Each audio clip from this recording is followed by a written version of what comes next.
C kitchen with Gunjan में आप सभी का स्वागत है।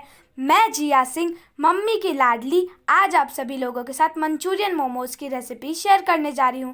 तो जिन्होंने भी अभी तक मेरे चैनल को सब्सक्राइब नहीं किया है तो प्लीज़ जल्दी से चैनल को सब्सक्राइब करके बेल आइकन को प्रेस कर दीजिए ताकि मेरी सारी न्यू अपडेट आप तक सबसे पहले पहुँचे। तो चलिए अब हम रेसिपी बनाना शुरू करते हैं। मंचूरियन मोमोज़ बनाने के लिए हमने यहाँ एक बाउल में 2 बड़े कटोरी मैदा ले लिया है। ये करीब 150 ग्राम मैदा है। अब हम इसमें डाल लेते हैं 3 बड़े चम्मच रिफाइंड ऑयल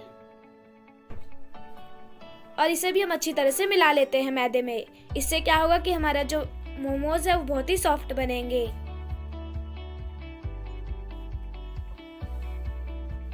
तो आप देख सकते हैं हमने मैदे में अच्छी तरह से रिफाइंड ऑयल को मिला लिया है। तो अब इसमें थोड़ा थोड़ा पानी डालकर एक सॉफ्ट सा डो रेडी कर लेते हैं।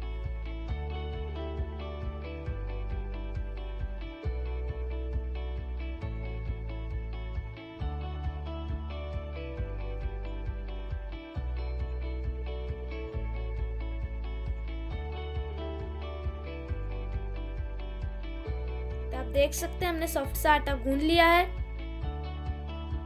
बहुत सॉफ्ट हो गया है। तो अब हम अपने हाथ पर थोड़ा सा रिफाइंड ऑयल लेकर इसमें थोड़ा सा मल लेते हैं। इस तरह से आटा तैयार है। अब इसे ढककर 10 से 15 मिनट के लिए रेस्ट करने देते हैं। तो हमारा आटा जब तक रेस्ट कर रहा है हम इसकी फिलिंग तैयार कर लेते हैं। तो उसके लिए मैंने एक कढ़ाई में 2 बड़े चम्मच सरसों का तेल ले लिया है। अब हम इसमें डाल लेते हैं बारीक कटे हुए लहसुन की कलियां। 8 से 10 लहसुन की कलियां ली थी हमने। इसे हम थोड़ी देर के लिए भून लेते हैं। तो अब इसमें डाल लेते हैं बारीक कटा हुआ प्याज। 2 प्याज लिए थे हमने मीडियम साइज के। इसे भी हम थोड़ी देर के लिए सुनहरा होने तक भून लेते हैं। तो हमारा प्याज सुनहरा हो चुका है। तो अब हम इसमें डालेंगे बारीक कटे हुए शिमला मिर्च।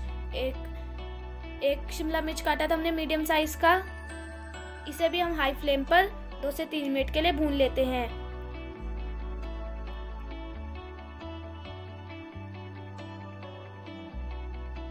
तो अब हम इसमें डाल लेते हैं बारीक कटी हुई गाजर। 1 गाजर काटी थी हमने। इसे भी हम अच्छी तरह से भून लेते हैं। अब हम इसमें डाल लेते हैं पत्ता गोभी 150 ग्राम। इसे भी हम अच्छी तरह से मिला लेते हैं। इसे भी आपको हाई फ्लेम पर 2 से 3 मिनट के लिए भूनना है। अब हम इसमें डाल लेते हैं नमक 1 छोटा चम्मच, अजीनोमोटो 1 छोटा चम्मच,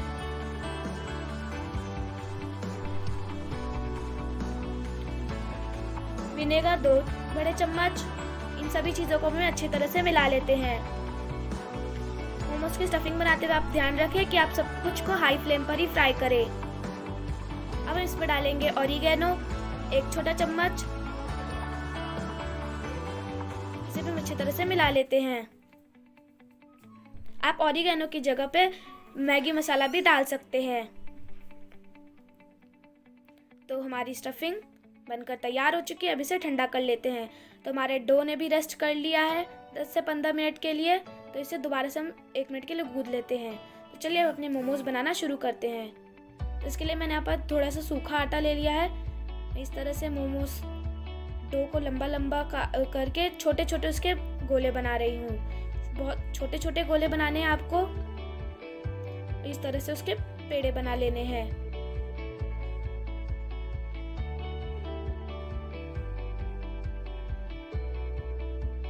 आप देख सकते हैं हमारे सारे पेड़े तैयार है। अब हमने इसे मैदे में अच्छी तरह से कोट कर लिया है। तो इस तरह से हम इसे बेल लेंगे छोटी साइज का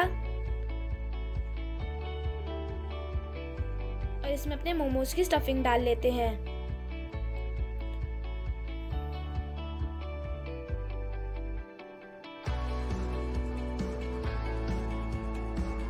और इस तरह से आप इसको शेप दे सकते हैं। आप चाहे तो एक बड़ी सी रोटी बेलकर कटोरी या ग्लास की सहायता से छोटे छोटे रोटियां बेल सकते हैं, या फिर चाहे तो इस तरह से भी अलग अलग बेल सकते हैं। इस तरह से हम देख सकते हैं हमने मोमोज की शेप दे दी है कितनी अच्छी सी। इसी तरह हम अपने बाकी मोमोज भी बना लेते हैं।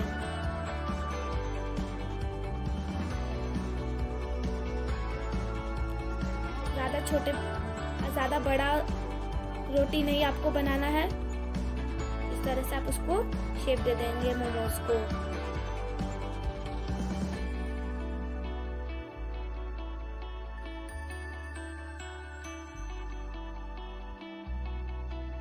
तो हमने सारे मोमोज अपने बनाकर तैयार कर लिए हैं।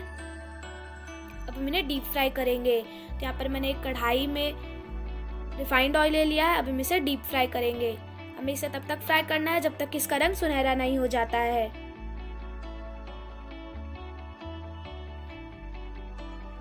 आप इसे बीच बीच में पलटते रहे। देख सकते हैं इसका रंग सुनहरा हो चुका है। अब हम इसे प्लेट में निकाल लेते हैं। इसी तरह हम अपने बाकी मोमोज भी फ्राई कर लेते हैं।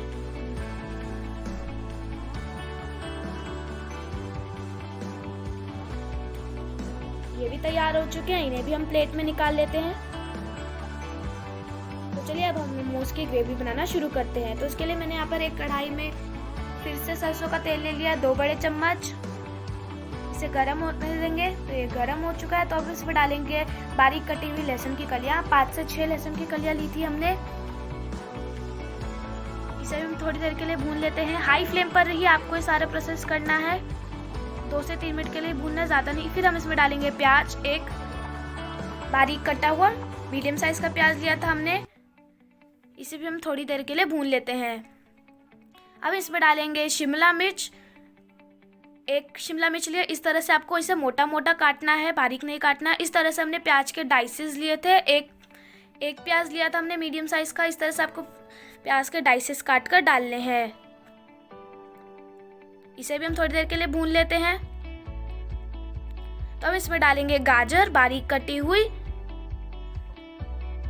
एक गाजर ली थी हमने स्मॉल साइज की। अब इसमें डालेंगे पत्ता गोभी के कुछ पत्ते। आप चाहे तो पत्ता गोभी छोड़ भी सकते हैं। अब इन सभी चीजों को हम 2 से 3 मिनट के लिए अच्छी तरह से भून लेते हैं हाई फ्लेम पर। अब इसमें डालेंगे नमक 1 छोटा चम्मच। इसे भी हम अच्छी तरह से मिला लेते हैं और 2 से 3 मिनट के लिए फिर से भून लेते हैं। हमारी सारी सब्जियां भून चुकी है। अब हम इसमें डालेंगे चिली गार्लिक चटनी 1 बड़ा चम्मच। इसे मोमोज वाली चटनी भी कहते हैं। इसमें डालेंगे हम टमाटो केचप 2 बड़े चम्मच।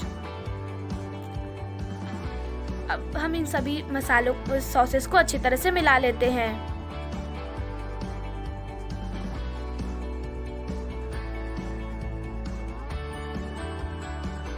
अब इसमें डालेंगे 2 बड़े चम्मच सोया सॉस,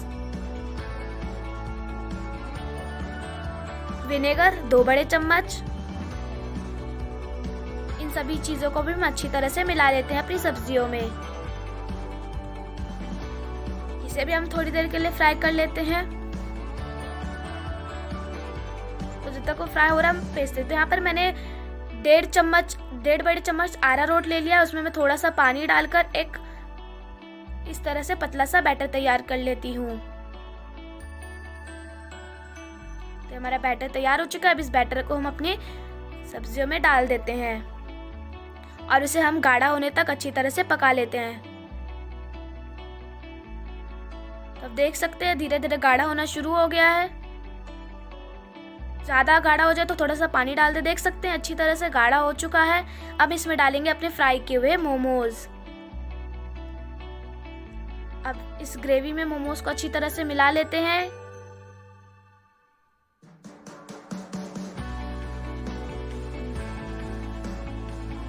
इस तरह से मिलाना है आपको।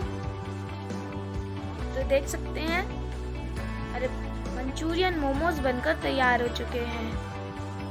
हमने इन्हें ग्रेवी में अच्छी तरह से कोट कर लिया है।